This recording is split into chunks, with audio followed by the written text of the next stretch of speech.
बात 1950 के दशक की है, जब अमेरिका के जॉन हॉपकिंस विश्वविद्यालय में कर्ट रिक्टर द्वारा चूहों पर एक प्रयोग किया गया।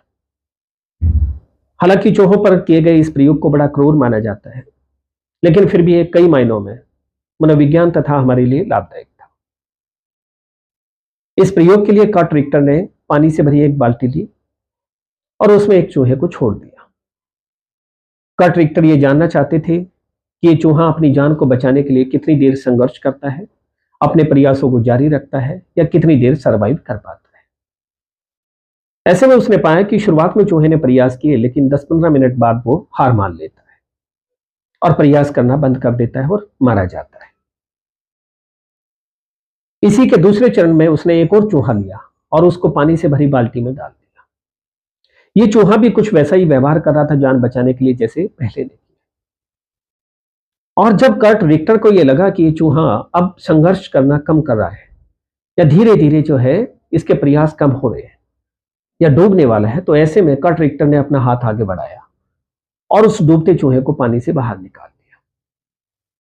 उस चूहे को उसने सुखाया, उसको सहलाया अच्छे से और कुछ समय बाद उसको फिर से जो है पानी में डाल दिया।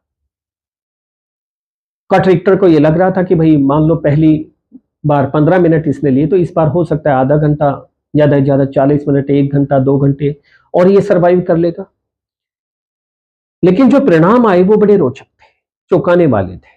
चूहा लगभग 60 घंटे तक अपने प्रयासों को जारी रखता है। 60 घंटे तक उसके प्रयास चलते रहे, क्योंकि चूहे को यह लग रहा था कि कोई हाथ फिर से उसकी तरफ आएगा और उसको बचा लेगा।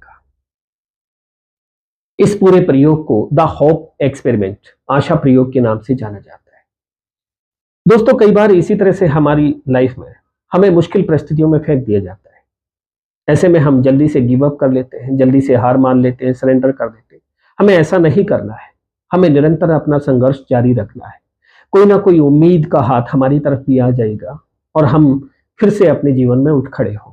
और हमें दूसरों को भी जो मुश्किल में है उनकी तरफ अपना हाथ बढ़ा देना चाहिए, क्योंकि हमारा हाथ उनके लिए उम्मीद का हाथ हो सकता है और वो अपने जीवन में फिर से खड़े हो सकते हैं, फिर से जीने के लिए प्रेरित